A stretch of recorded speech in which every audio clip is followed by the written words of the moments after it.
Good, happy Thursday morning. I'm Riley King, and welcome to Good Morning, New Hampshire. Let's get started. First up, farmers deal with growing problem of produce theft. Let's take a listen to this video from WMUR News 9.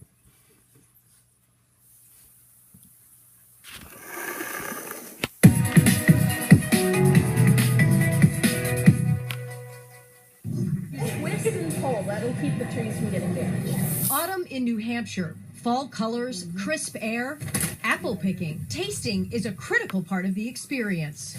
But there's a dark side to this picturesque perfection. Just as you walked in the door, we had to call down to Max Apple for another theft of a whole bunch of apples from the orchard. It's pretty prevalent. I mean, it's not just our orchard. Agricultural theft isn't new, but it seems to be growing. What's also growing? The frustration among farmers. Put them in the stroller and put them in the backpack and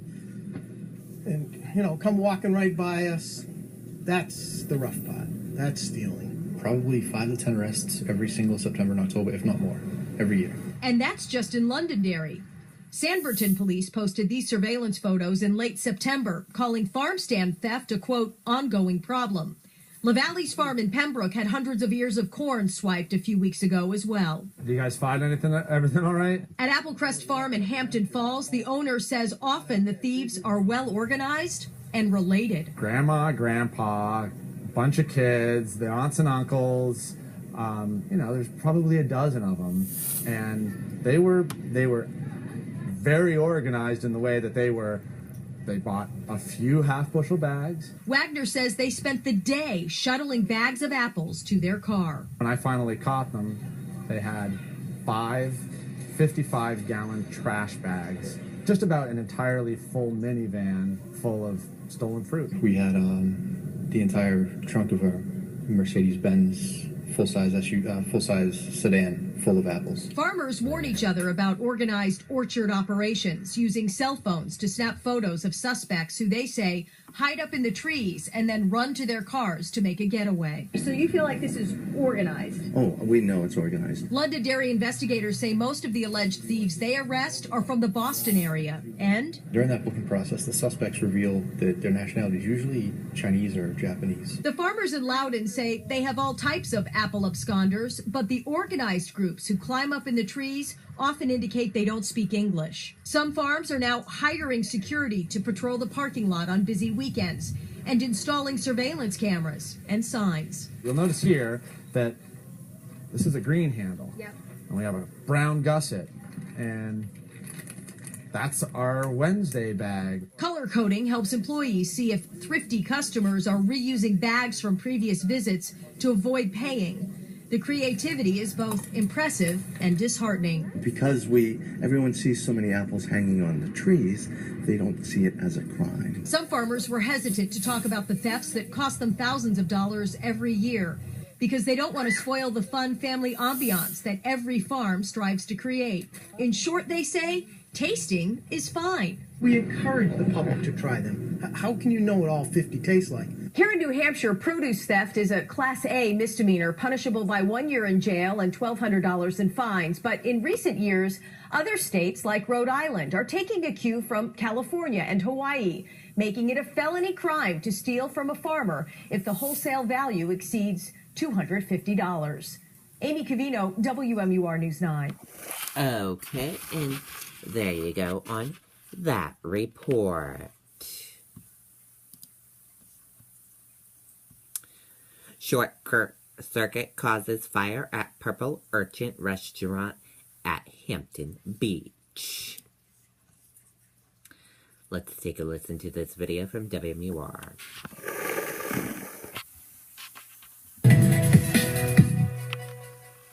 Fire crews from all over converged on the sprawling Hampton Beach Casino complex Wednesday morning. The chief himself sounding the alarm just before 8.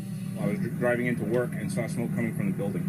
The smoke was coming from the roof just over the Purple Urchin. Initial worry turned to relief. The 3-alarm fire was contained in about an hour. Thank God for the sprinkler systems. They all work. They really do. Jake Fleming manages the century-old wooden building and owns the Purple Urchin restaurant. Investigators believe it was started there by an electrical short circuit in a beverage cooler.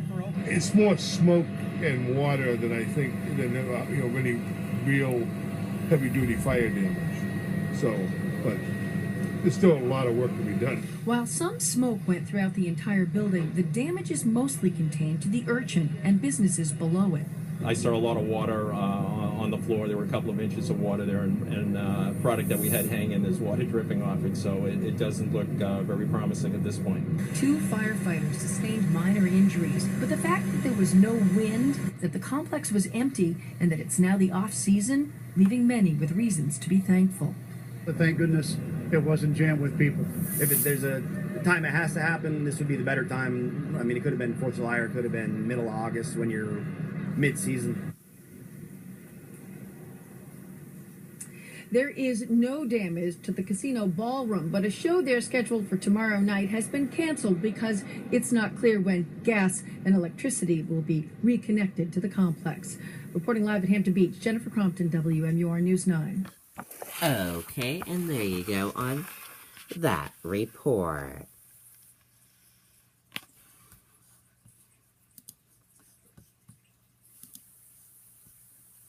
Man thought after woman shot in Belmont.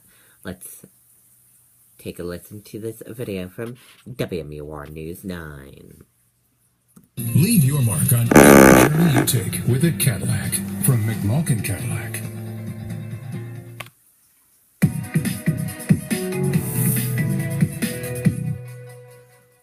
Police say they are looking for this man, 42-year-old Jason Cuocolo, suspected of shooting a woman in Belmont early Tuesday afternoon.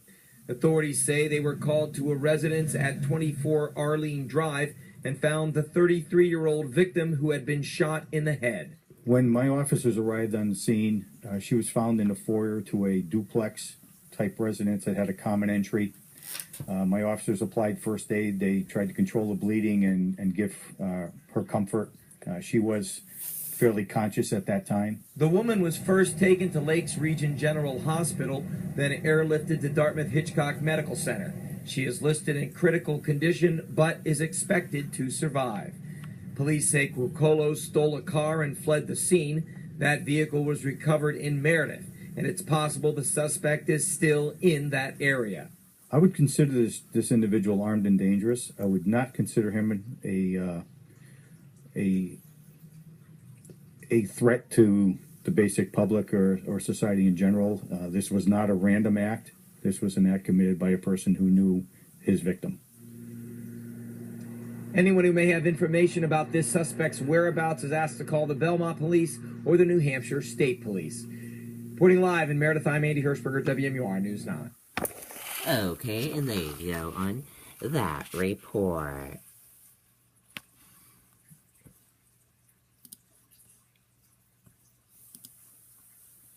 Troy man accused of repeatedly sexually assaulting child from 2000 to 2005.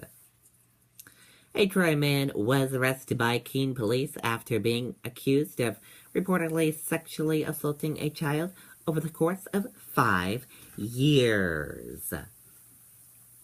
Keene police began investigating on October 4th after a man reported being sexually victimized by Frederick Jason Hodgman, 37, as a child.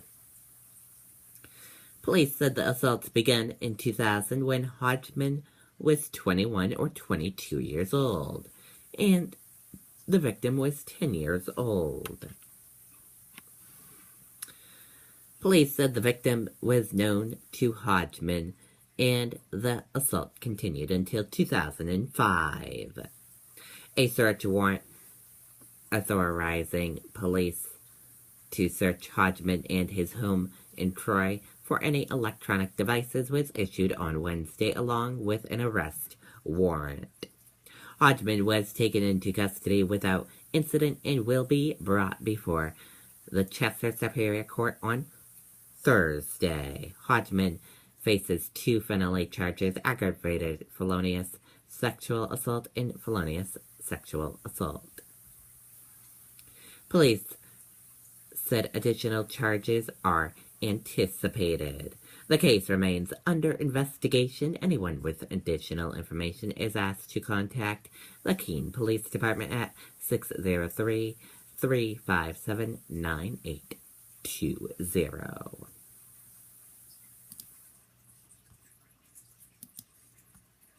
Review recommends increased staffing at DCYF.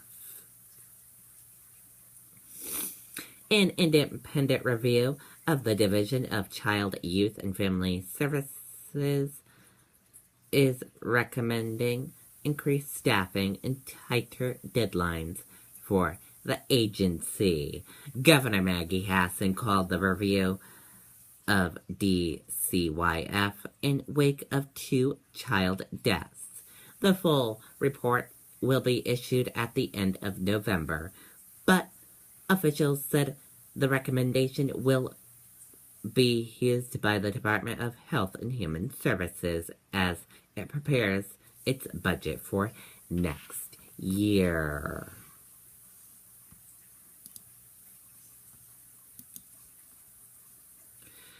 Race held in honor of fallen Navy SEAL seeks more runners. Organizers of a race to raise money in honor of a Navy SEAL killed in action are looking for more runners. The Dan Haley Veterans Matter 5K gets underway next month and will raise money for Dan Haley Foundation. Haley was killed in action in 2005 during Operation Red Wings in Afghanistan when the rescue helicopter he was riding in was shot down.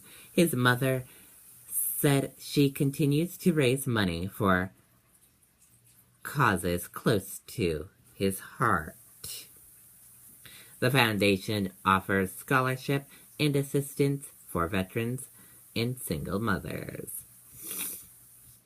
The race will be held on November 6th in Exeter. Anyone interested in running can register at Dan Haley Foundation website. 2 women claim Donald Trump touched them inappropriately, New York Times report. 2 women have alleged that Donald Trump once groped them, according to a New York Times report published Wednesday. Wells Fargo CEO Stump retires effectively immediately. Tim Solon to take over. Wells Fargo said on Wednesday that Chairman and CEO John Stump will retire effective immediately in the wake of a sales scandal at the bank. The company's board of directors elected President and Chief Operating Officer Tim Solon to succeed him as CEO. U.S. strikes hit 3 radar sites in Yemen, Pentagon says. 3 U.S. strikes hit radar sites in Yemen early Thursday, hours after missiles target a U.S. warship in the Red Sea, the Pentagon said. And we're going to take a quick commercial break. Don't go anywhere. We'll be right back with your weather.